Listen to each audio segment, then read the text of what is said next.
Assalamu alaikum, everyone. A very warm welcome to all of you to another session of Ask Dr. Saleem. In this series, we take your questions, whether they're about Quran, Hadith, or general Islamic questions, and we pose them to Dr. Saleem. This one asks, Ghamidi Saab's view is that namaz has been transmitted by ijma'. And he also says that the first raf' al-yadayn to begin the namaz is a must, but I've heard that there's a sect in Oman that prays without even their first raf' al-yadayn. So why is this so despite the ijma'? Bismillah ar-Rahman ar-Rahim. First of all, you need to point out who are these people who pray without raising their hands in the first instance. Let me know who they are, and then I can let you know, because I haven't heard of this sect at any occasion or at any time. And remember also that when a very vast majority of people, generation to generation, starts doing something from the Prophet, then only if there is this religious innovation that can creep up can be something that can justify, or can be something that you can interpret in this way. Otherwise, all that we can say is that these people started this off, not because the Prophet did so, but because it was their own opinion. So that is what we call as innovation also. So I would need the exact contours and details of these people. And secondly, if there are such people, then I can tell you that all of them, about them we can clearly say that whatever they have done cannot be reliably traced back to the Prophet. So you remember, when you say it's a generation to generation transfer, it doesn't mean that people cannot differ with it or have a different view. It only means that if people are having a different view or at times practicing it differently, it means that they have come up with a different interpretation of something. Either that can be the case, or it has been an innovation that was started in time, and that can be traced back to the exact time where it started. So generation to generation transfer gives us certitude. Anything which is against this generation to generation transfer will not be entertained, and we will trace the history of this innovation, or we can, as I said, clearly see and point out that maybe at a certain point of time, people out of their own reasoning, whatever that might be, started or not started doing certain things. So you see, that will be tackled separately. But if something comes up against tawatur, against ijma, then that doesn't mean that it encompasses tawatur or ijma. It only means that it is going against it, and it can be traced back to a certain point of time where it must have started, which automatically tells us that it does not go reliably back to the Prophet. Why did the Prophet Muhammad order for people to be beheaded? I understand that there's a need to kill opposers of Islam, but isn't beheading them too far? It's an act of dominance and humiliation, which I think goes against the Quranic directives. You see, this is like interpreting things and stating them out of context. For example, if a person is a rapist, a person is a rebel who rebels against the state, what is our punishment? Our own state, do we not punish people severely for killing other people? Don't we counter them when they rape children and molest them? So you see, it all depends on the crimes.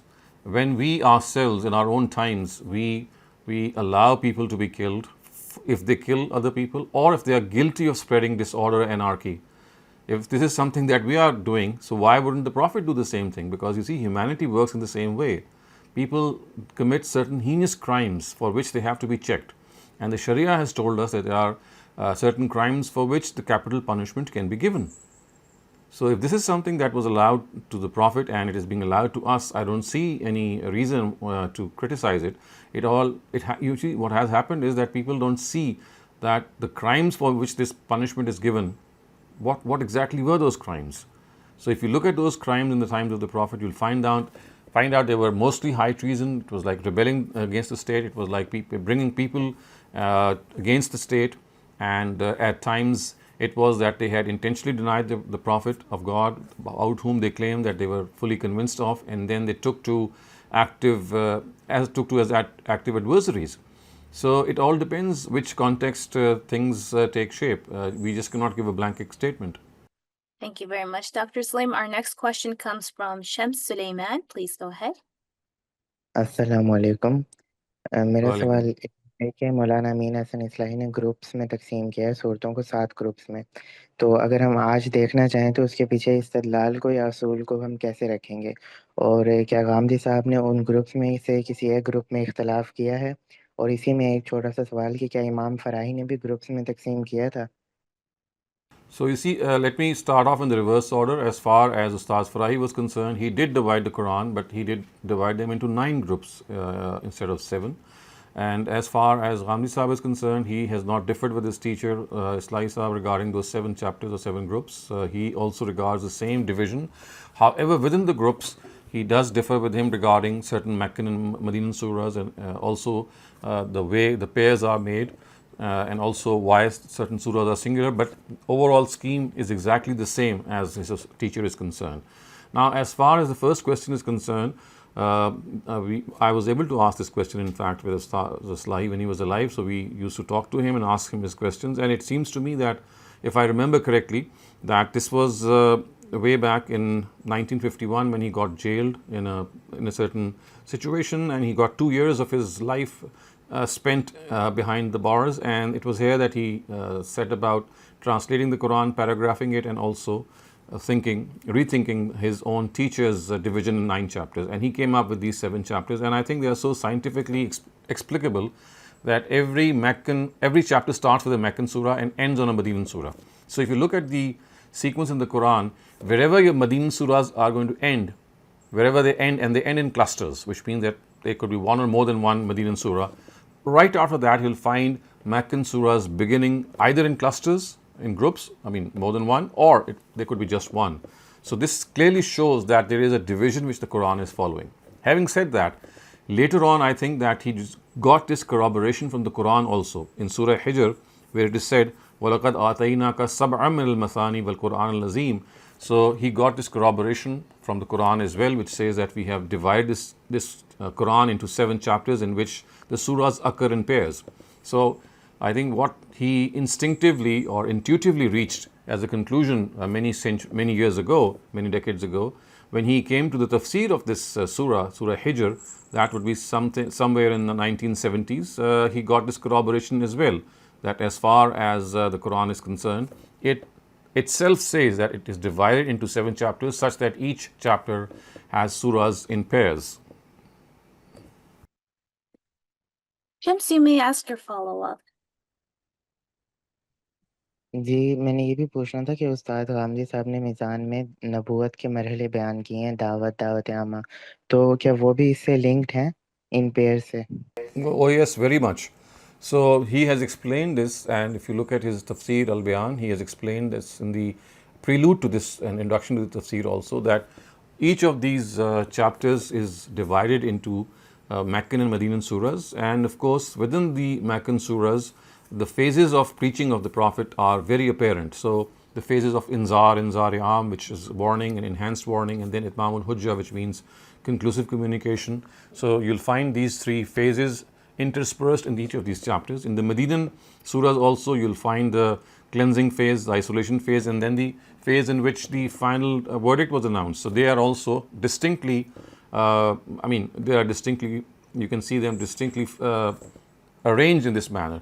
This is one area in which he has developed a lot from his predecessor and Ustaz Amin Hassan Islahi, because although Islahi Sahib has also pointed out these phases, but Ghamidi Sahib has made them much more scientific by dividing the Meccan side of the Prophet's preaching into 4 stages: the warning phase, the enhanced warning phase, the Itmam al-Hujjah phase, and then the Hijrat phase, which means that this was the time that the Prophet would leave his nation.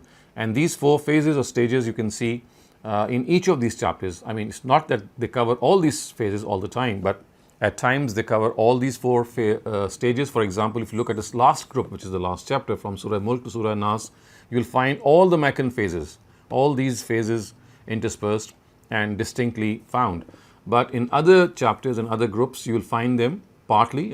At times the chapter itself begins with the warning, with the enhanced warning phase, which is the Inzar-i-Am phase. At times it begins with the Itmam al-Hujjah phase. So this is something that he has developed further from his predecessors and teachers' study. Thank you very much, Dr. Saleem. Our next question comes from Abrar. Please go ahead. Abrar, I see that you're unmuted, but we're not getting any audio from you. You might want to check your mic connection. We still can't hear you. I think why don't you go ahead, try to figure out your audio situation. We'll come back to you after the next question. Omar, in the meantime, please go ahead. जी अस्सलाम वालेकुम doctor साहब। वालेकुम doctor साहब मेरा दो छोटे questions है। पहला ये तो अकॉर्डिंग टू मकतब फ़राई आप एक मुसलमान और गैर मुस्लिम की शादी को आप नहीं मानते, वो एक्सेप्टेबल नहीं है अकॉर्डिंग टू मकतब फ़राई। तो आप सीधा-सीधा ये भी क्यों इज़ाफ़ा नहीं करते तो कि जो पहले से जो मुसलमान एक मुस्लिम और गैर मुस्लिम जैसे कि जो भी हो मुशरिका हो, अहले किताब हो, जो भी शादी करता है हुआ है माज़ी में उनका का वैलिड नहीं है। और मेरा दूसरा क्वेश्चन है कि ये जो फ्री विल है, ये अबू लहब के कॉन्टेक्स्ट में आप इसे कैसे जस्टिफ़ाई करेंगे जो अल्लाह ताला ने पहले ही उसको सूरत नाज़िल करके ही उसको सील कर दिया कि अब अबू लहब ईमान नहीं लाएगा। अगर वो ईमान भी लाता for the sake of argument तो वो तो उसके यानी सारे लोग बोलते तो ये तो अंदर ही अंदर काफ़िर है, ये तो बाहर से सिर्फ कुरान को जुटलाने के लिए अ, ईमान लाया है। Okay, let me answer your second question first. I hope I do remember the first one as well. But you see, the Meccan surahs they don't say that this is something that has happened. It is like a prediction that has been made at the end of it's like the very end of the Meccan phase in which this prediction was made. So Surah Al-Lahab was revealed at the very end near the Hijrat and Barat phase, which was the time when the Prophet was about to migrate to Medina.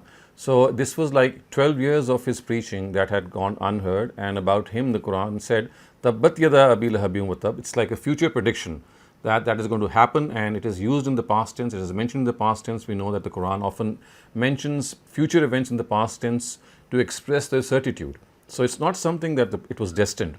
It was something that he earned in 12 or 13 years of the ministry of the Prophet in Mecca, when the voice of the Prophet fell upon his ears, it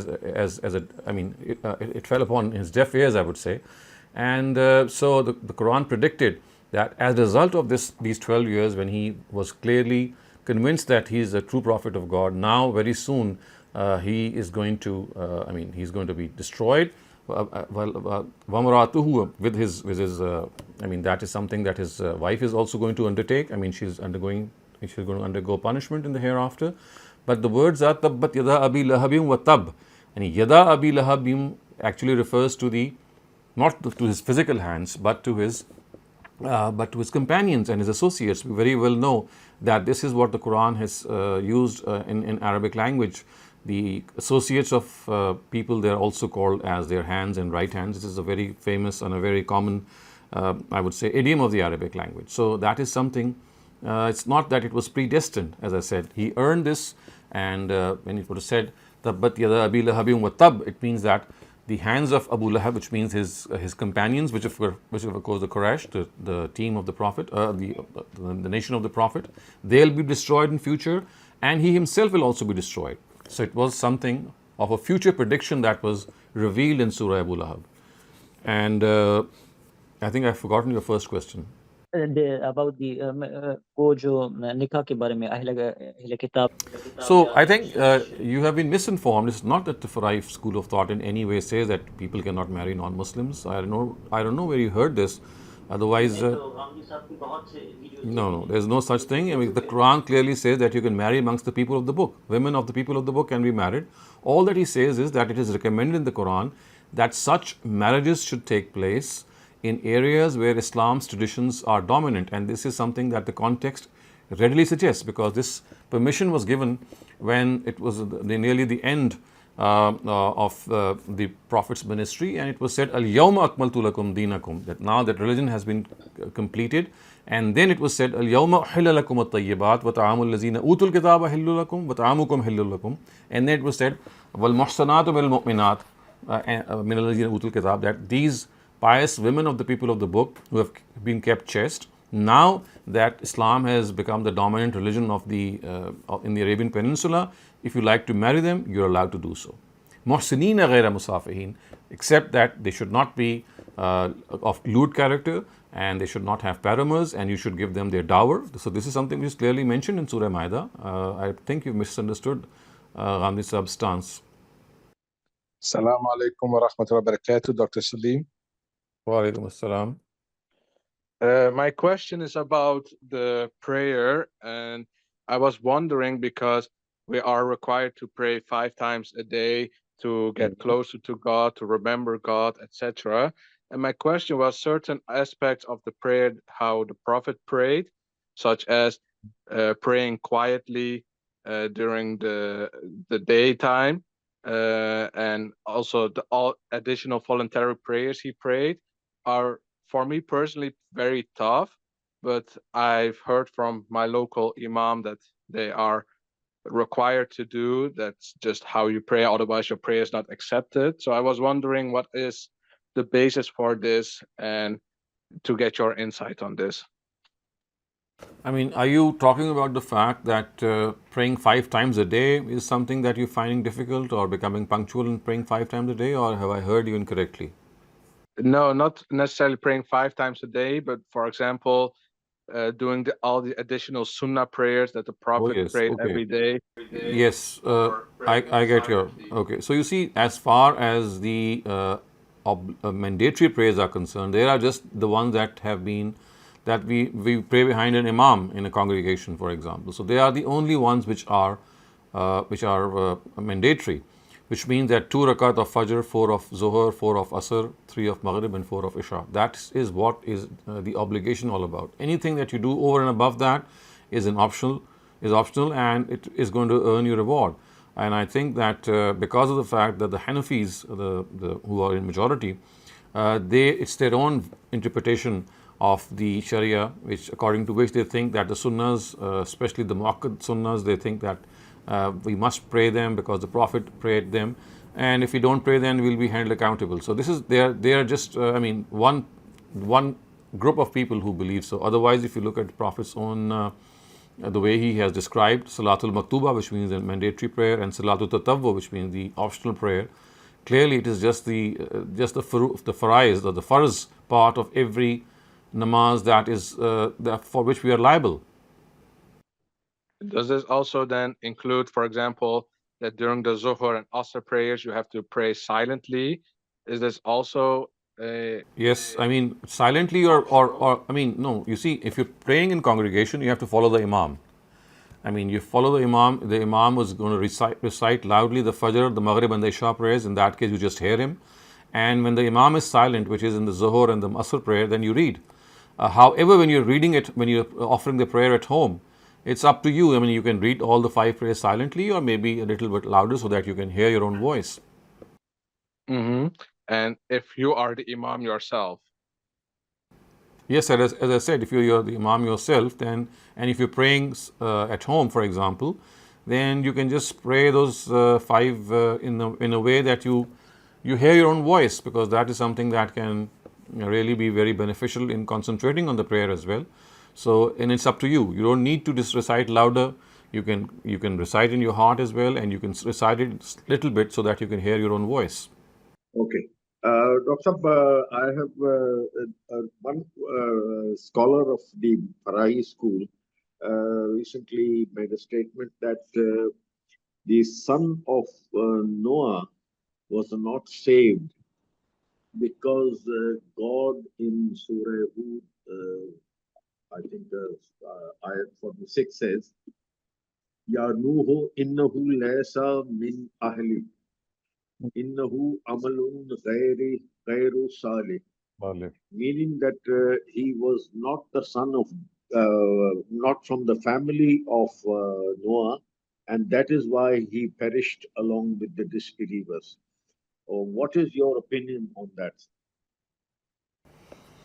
I would respectfully disagree with this, because when the Quran says "Innahu laysa min ahlik," it is not saying that he is not your biological son. What he's saying is he does not deserve to be called your son, because the very next verse tells us "Innahu amalun ghairu salih," that he is a person who is devil incarnate, who is someone who has those bad traits that he just cannot be deserved, he does not deserve to be called your son. So the Quran is not saying that he is not your biological son. All that it is saying is that what he has done, the way he has been brought, I mean, his own traits, his own evil deeds, they speak as if he does not deserve to be your son. So it's a style of the Quran in which it says so. Had it been a literal interpretation as a biological one, then the next verse which says innahu amalun ghayru salih would not have been there, because you see what is being said here is that he does not deserve to be your son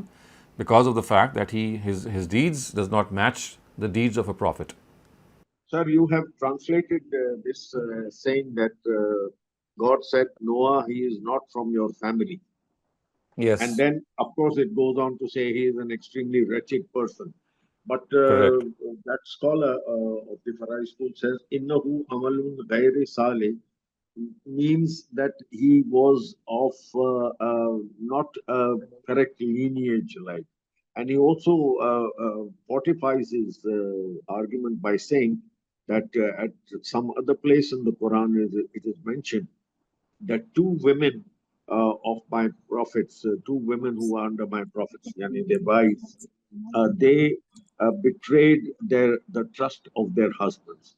He Correct. fortifies it by saying that. Could you please? No, actually, that is near the end of Surah Tahrim, which says tahta. I mean, the verses are that they were the wives of these two respective prophets, and they disobeyed his trust, and therefore they did not deserve to be a part of the family of the prophets, respectively. So I mean, that is a different case altogether. I mean, we first need to concentrate on this relevant verse of Surah Hud. It says, "Innahu laysa min ahlik," and which clearly says that he is someone who is not.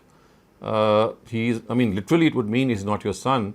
But clearly, from the next verse, we can tell us that he was someone who was his son, because there are other verses in the Quran in which Noah has asked his son that, "Oh, ya bunayya," something to that effect, "Oh, son of mine, why don't you climb this high mountain and you will find yourself saved from this huge deluge, this storm."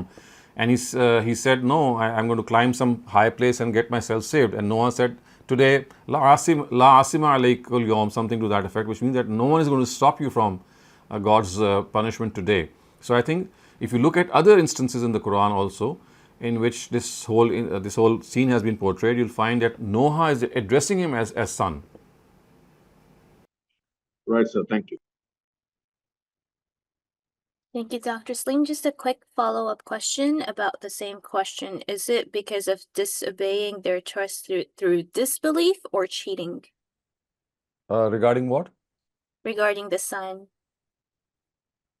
I mean, the Quran is said innahu amalun ghayru salih, which means that he is a person who is I mean, he is someone who's been called by the Quran as a person who is totally unrighteous, someone who has those bad traits. So that is what the Quran has told us. It's not elaborated what exactly he did, but all we can know is that he clearly recognized his father to be the prophet, and perhaps he did not regard him to be a prophet of God. That is the fate which his nation met. Other people of the nation of Noah met the same fate, that they recognized Noah as the prophet, but they denied him. So I think that it was no different from in the case of his son also, that he recognized him as a prophet of God, but he refused to believe in this. Oh, Sir, he's can I just come asking in? about the prophet's wives. Can I just come in that, sir, when you refer to Surah Tahrim, that the Right. wives of the prophets cheated upon their prophets, and I think Lot and Noah are mentioned. Yes. It is said that cheating on a husband would mean infidelity. That is what is being said by that scholar. I don't want to name him unnecessarily. So I think it was the words of "Fakhanatahuma falam yughni anhumullah minallahi shay'a," something to that effect. These verses of Surah Tahrim. So fakhanatahuma means that they were dishonest with him. Now we have to see in the context what exactly is the dishonesty. I don't think it was cheating. Dishonesty was that they did not go along with Noah regarding the message that he was preaching. The khiyana or the khanatahuma, as the words say, I need to consult that part of the Quran, but I think on my first reading, the word khanatahuma is not referring to any marital unfaithfulness on their part. It refers to not following the message of their respective husbands in spite of being convinced about them. Right. Thank you very much, sir. Thank you. Thank you very much, Dr. Saleem. Noshaba, please go ahead. Assalamu alaikum. Sir, my question is if there is spotting before your periods for 3-4 days before, so can you pray or it's count as a period? I think this is a very common question which ladies ask. I always refer them, I will always tell them that this is an area in which they need to consult a gynecologist and ask the gynecologist whether this spotting that they are having is part of their periods or is it not part of their period and some extra blood, or it could be because of some ailment, some disease, and it could be some other thing that is explicable. So I think the best thing is to ask the gynecologist whether the spotting, what's the reason for the spotting. So if the reply is that it is part of the menstrual cycle or it's part of the menstrual blood, then obviously prayers should be abstained from. However, if the gynecologist replies that this is not the menstrual blood and it has some other reasoning behind it, then obviously a woman can go ahead and pray. Like my question is like if before the periods, just like 3-4 days you have a spotting and then you start a period. So as I said, this does happen amongst women, that before their actual period, because of some ailment, they see some spotting. And on most occasions, our doctors tell us that this is not the menstrual blood and it is related to some other ailment that a lady might have. And that is why I always recommend ladies to ask their gynecologist, because they are in the best position. Yes, on most occasions, they are allowed to pray because it's not the menstrual blood. I mean, on most occasions. But still, I think we should trust the words of a gynecologist or doctor and then decide. Okay. Thank you, sir. Thank you very much. Rafia, please go ahead. Assalamu alaikum, Dr. Saleem. Dr. Saleem, right now we see in the world a lot of cruelty, azmaish, killing. I just want to know that God is allowing this to happen, and this is a azmaish for everyone.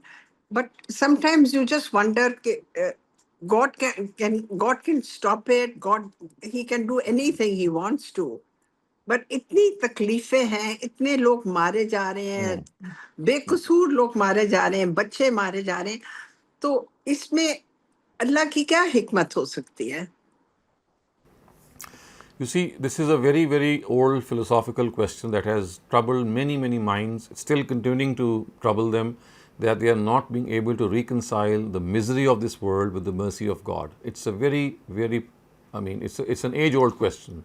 From time immemorial, people are, confused with this very special thing, that how is it that God is merciful and He still allows miseries, and that too in such a horrific way.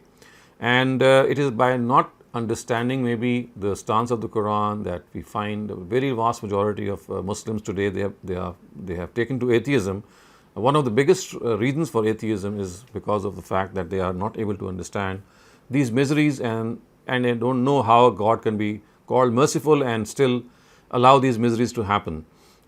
Centuries ago, Buddha expounded something similar, and Buddhism itself has come into being because of this very notion that how can we navigate through life with such miseries, and the only way perhaps is to forsake the world and do some meditating exercises, and so Buddha embarked upon a very similar mission also.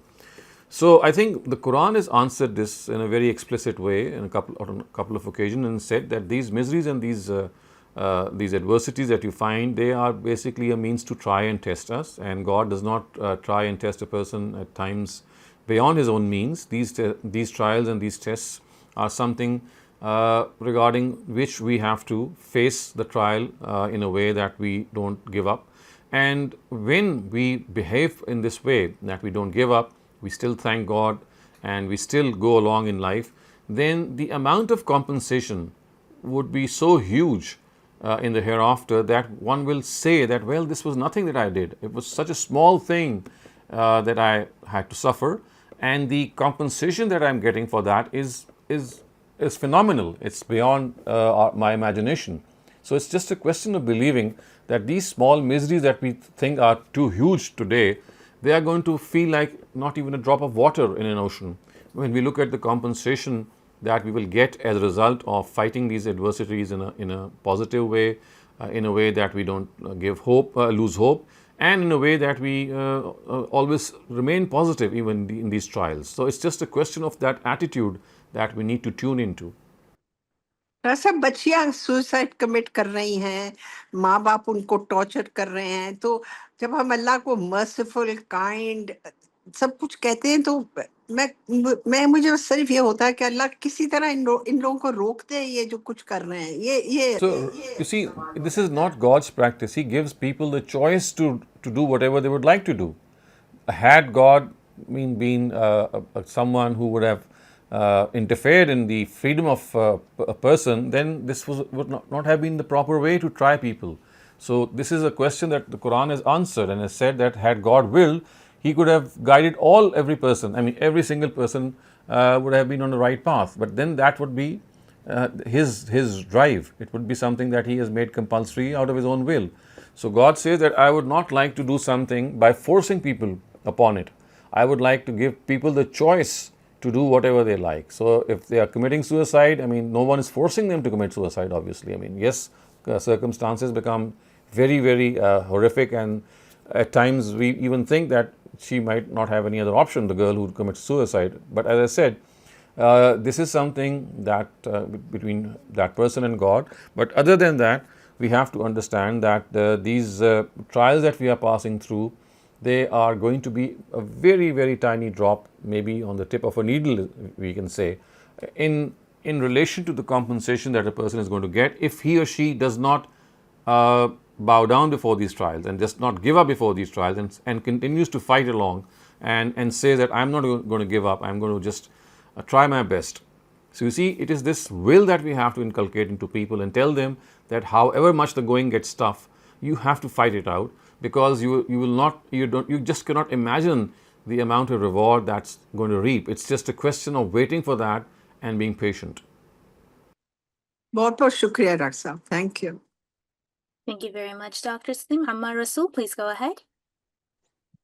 Ji, Assalamu alaikum. I want to know if you can hear my voice. I'm sorry, I didn't get you. Yeah, we can hear your voice. All right. Yes. So, Assalamu alaikum, sir. Sir, I was listening to a Western scholar a few days ago, and he was making a very strong point which really hit my heart about the importance of hadith. He said that if we were only depend upon the Quran, then even if he was sitting across a table from an interviewer and he picked up a pen and he said that if I stole this pen from you, then according to the Quran, my hands should be cut. If we only read the Quran, but if we delve into the details of the hadith literature about the details of this law, then we would know that the Prophet has said that if the value of the thing that has been stolen is below a certain point, and also if it has not been hidden, if it is in plain view, or if it is returned, then the punishment keeps becoming smaller and smaller or negligible. And so that made a lot of sense to me what he was saying, and it somehow went against like I've been following you people, Right. Group of people for like a part of a decade now. It just seemed like making a very good point about that only the Quran cannot be followed, and this has to be part of how we see the religion. Thank you very much, sir. Well, there are two things that I'd like to say. Had hadith been so important, the Prophet would have encouraged every person to convey whatever he has said to the rest of humanity. He never ever did so. It was people out of his own sweet will who did so. This is not my main argument. The main argument is that the Quran is sufficient because a sariq is not someone whose hands are to be amputated if they pick up a pen or pinch some money. The word sariq means a person who is a thief, who has to be classified in the sense that he has committed a theft, which can be classified as a theft in which he was doing something and he was stealing something, and that that was a substantial amount of thing that he stole, and he had no option. I mean, he was guilty of it. He deserved no lenience either in his own situation or in the circumstances that he was passing through. So remember, the Quran never said allazi yasriq, that a person who commits theft. The Quran has never said that. The Quran has said as-sariqu was-sariqatu faqta'u aydiyahuma. The person who is a thief, who is a classified thief, the word sariq is an adjective and the word yasriq is a verb. Had the verb been used, this interpretation could have been possible. The verb has not been used, an adjective is being used. When do we use an adjective? You use an adjective when something becomes a trait of a person. I can call a thief when he can be classified a thief. You see, an act of theft is something else, and being a thief is something else. So I think it's just a question of reflecting deep on the Quran, and this is precisely what the Farai school has done, and it has explained that this is not the right way to proceed by thinking that a hadith has given us these options. The Quran itself has given us these options by telling us that the word that the Quran has used is not a verb, it's an adjective, and an adjective qualifies a person for this particular punishment when that theft is of substantial amount, when it is planned, when it is done in a way in which a thief operates. So I think that all that you need to do is reflect deeply on the Quran and you'll get the answer. Thank you very much. So, if I can very quickly, have a follow up on this, sir. I understand what you were saying. Okay. Obviously, you are a very learned scholar, and what you are doing is very intelligent interpolation that most people would miss if they were just to follow the Quran and they did not have the capacity or the years and years of learning to delve deep into the meaning of the intended meaning of even one word. I'm saying sorry, sir. So this is my confusion. So that is why I'm saying that, you see, when you read the verse of amputation, you need to look it up, and you'll find scholars like Ghamidi Sahab, like Islahi Sahab, like Farai Sahab telling us that this saraka that you are being warned of, or it is something which warrants this punishment, is not something in which a person pinches some money. It cannot be regarded as the saraka which the Quran has warranted for an amputation of hand, because the word sarik has been used. You see, a common person, when he looks up something, he needs to, if the question comes to his mind, as I said, then he has to look up people who have scholarly interpreted this verse. Otherwise, of course, this could be a misinterpretation. So remember, verses in which you have a question in your mind, for example, this question, if someone says that, well, in the absence of hadith, how could we have not done so? We would have definitely gone on and cut the hands of someone who would have just pinched, maybe a wife pinching some money from the wallet of her husband would have warranted the same punishment. So you see, these questions can arise, but then you have to discuss these questions with people who know, and then it becomes clarified. Otherwise, you see, every person can make up his own mind interpreting a Quranic verse, and without discussing and asking the relevant questions, he or she can reach a conclusion. So that would not be the right way to study the Quran, especially in verses which relate to the Sharia. You need to delve deeper, and as a common person, you must consult scholars and tafsirs for a proper explanation of these verses.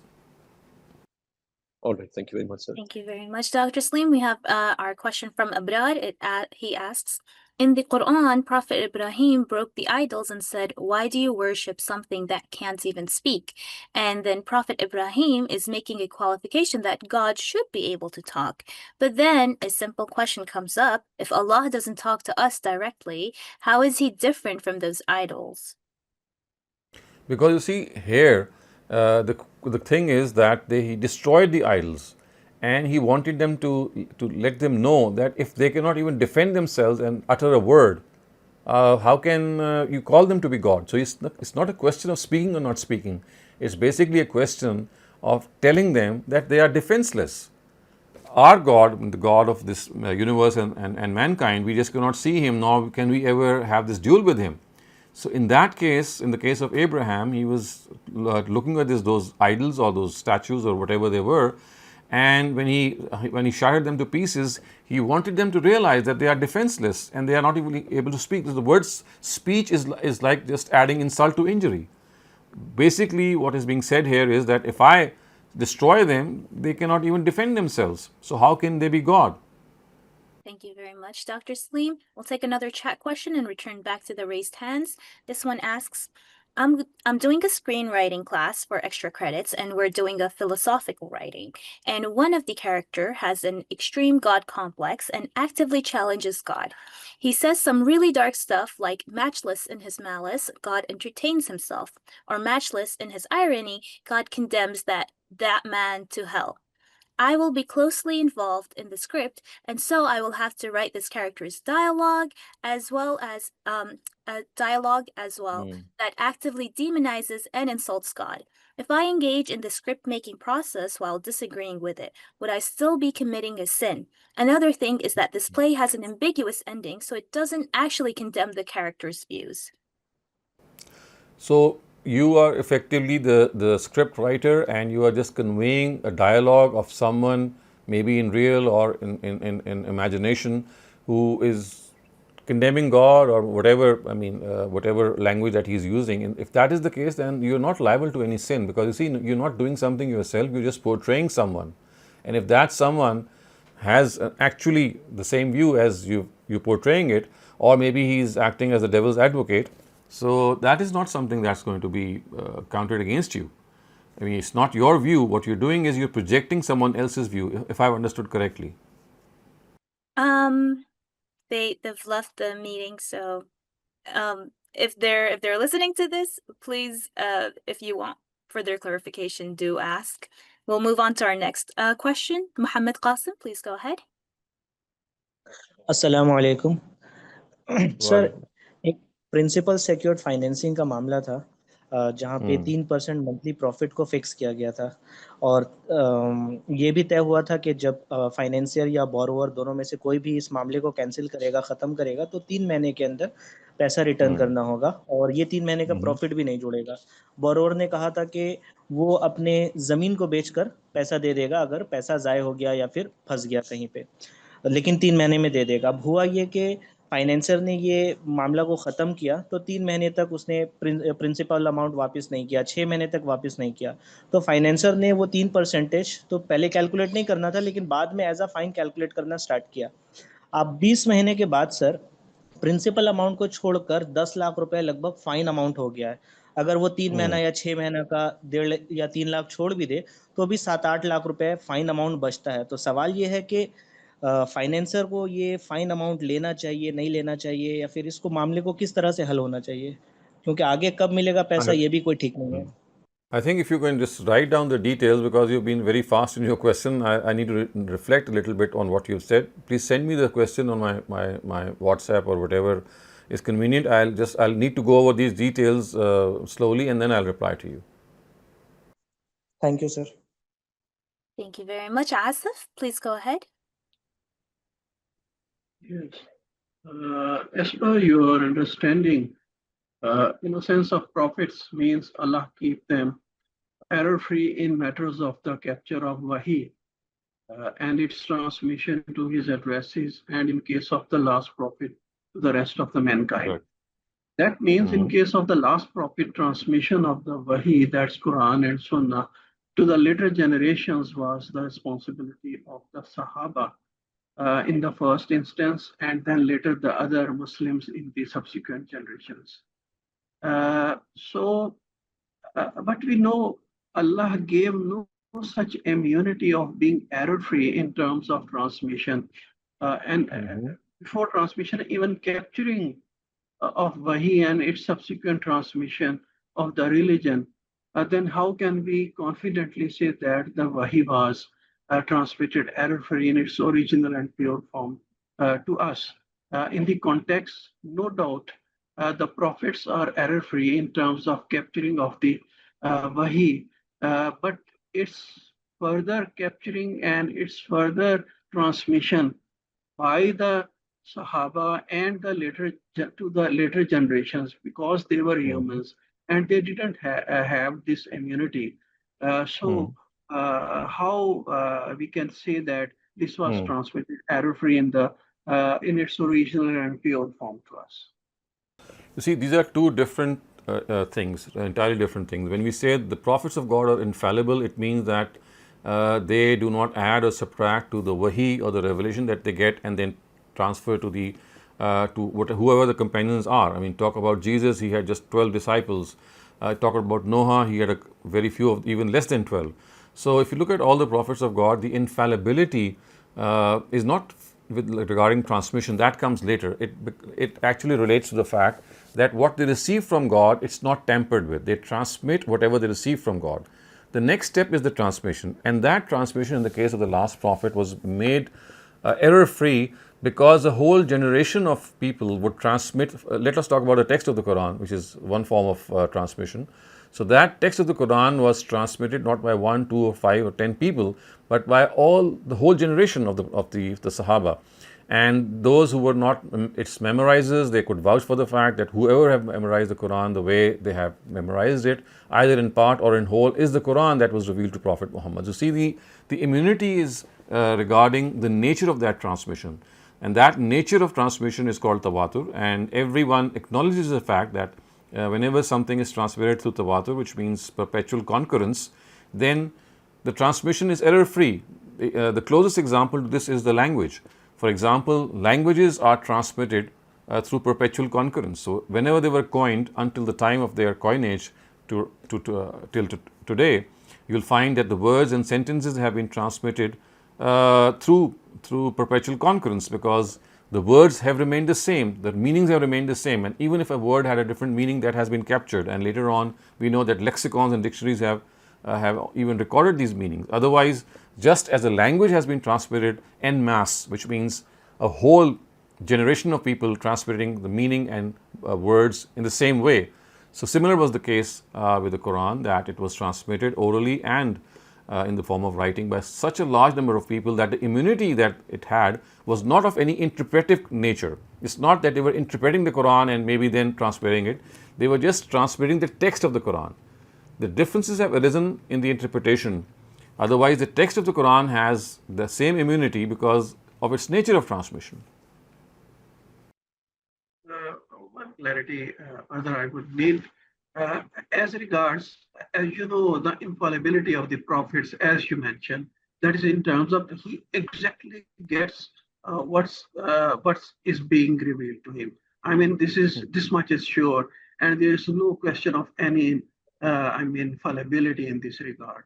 But I mean, this situation is also confronted with when Sahaba gets that wahi from the prophet. In the first instance, that is from the God by the prophet. So it's agreed, it's error free, it's infallibility. But by the Sahaba, I mean by the rest of the mankind, from the prophet, how can we ascertain that this capturing is exactly what is? So I've answered the same question. Look at the prophet standing at the top of the tree. If you construct a pyramid, you place him at the top of that pyramid. He's not transmitting the Quran or the text of the Wahi to 5 or 6 people. He's standing there and he's transmitting it to 80 or 90,000 people in front of him. That was the amount, that was the number of people that he gave the last sermon of Hajj. And the estimate is between 80,000 to 1,20,000. So let us suppose that 70 or 80,000 people heard the same text of the Quran from him in the 5 daily prayers, while educating, while discussing, and then those 80 or 90,000 people transmitted the same text to the next generation, which was expanding. So that is why we have a pyramid.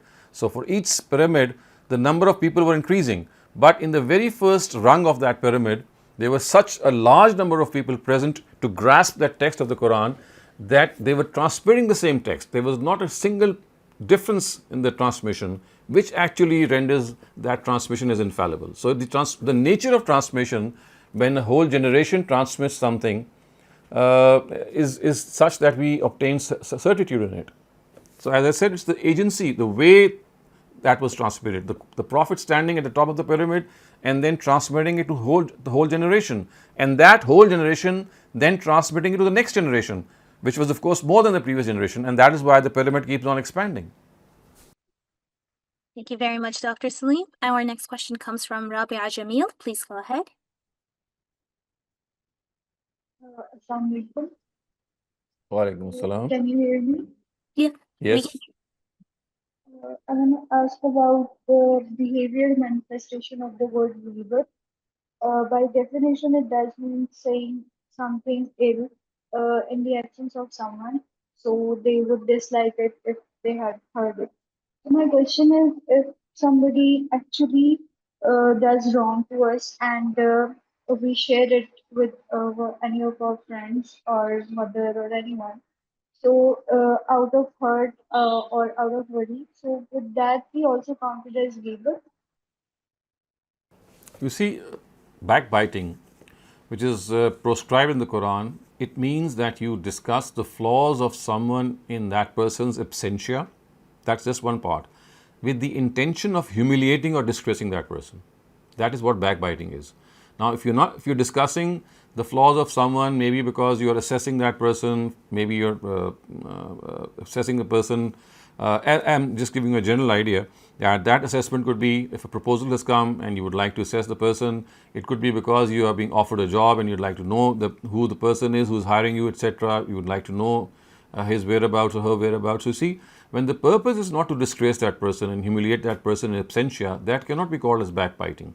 Backbiting means that you are discussing the flaws of someone when he is not there to defend himself or herself in absentia, and the purpose is to humiliate that person. So, the intention of humiliation has to be there in discussing the flaws of someone in absentia to qualify it as backbiting. Sometimes we do it out of anger or Yes, sometimes we do it out of anger, and that anger, of course, needs to be controlled. Then, when we should not do that. As I said, I mean, I have given you the definition. If you're not disgracing someone, if you're not humiliating someone, and if you're doing it for any other reason, it could be justified for some reason or the other. The only thing is that you should not do it out of malice, out of humiliation, out of disgrace. thank you so much. Related to the topic of backbiting, we have another question in the chat, so I'll take that quickly. What if you're just saying something to vent about something that's happened and that paints someone in a negative light? Does that count as backbiting too? Well, you see, in this regard, the Quran has given us a very lofty standard. I would not say it's incorrect, because you see, at times you need to vent your emotions, and the purpose is that it's just that you are not able to do anything else. In that case, I would say the example that has been set in the Quran is by Prophet Jacob, who, you know, when he was divested from his son Joseph, and he had repeatedly been shown dishonesty by his children, his sons. He said, "Innama ashku basi wa huzni ilallah," that my complaints and my sorrows, God, I'm just going to present before you. I'm not going to discuss it with anyone else, because I need to vent my emotions, and I'm just going to present my petition to you. I might cry in front of you, but I'm not going to talk to anyone else. So, I mean, this is the standard which has been set by the Quran. So, I think if any one of us has these pent up emotions in ourselves because we are angry or because we are extremely disappointed, then this is the right way to do. Anything less than this, of course, is something that you can always do, but we have to try to come up to the standard and think that if we have been wrongly, we are wrongly accused of something, or maybe there's something that we cannot do or we are helpless of, or someone has done something that has really caused us distress, then the ideal way is to talk to God and talk it out with God, I would say. Thank you very much for that answer, Dr. Saleem. Naseem, please go ahead. जी अस्सलाम वालेकुम doctor साहब, मेरा सवाल थोड़ा लंबा है, मेरा ख्याल अगले सेशन में हम कर लेंगे ज़कात और मॉडर्न टैक्स सिस्टम के बारे में, फिर रेट्स के बारे में। मेरा ख्याल ये 5-4 minute.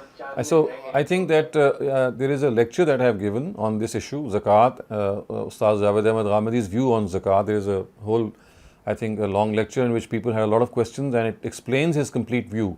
I think Mariam will give you the link. You'll find it on our YouTube channel as well. If you could go through it, I do think it might answer most of your questions. Otherwise, of course, you're most welcome.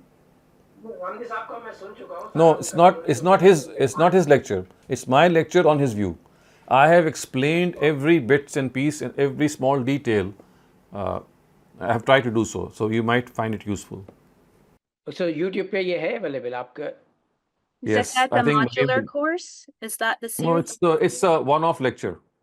Okay, then okay. Thank you. Jazakallah. Thank you very much. Safi, please go ahead. Okay, so we're done with. Hello. Yeah. Oh. Can you hear me? Hello. Yes, please go ahead. Yeah. Assalamu alaikum, Shehzad sir. Actually, I just want to know very briefly about some confusion in Quran and Hadith. Very, very briefly, two things. Number one is in Quran, these which are some looks like against the basic teaching of Islam or concept of Islam. Hazrat Sulaiman alayhi salam is mentioned in Quran that when God has given them power, a lot of powers, which are not given to anybody else, but he himself prayed that God don't give it to after me anybody.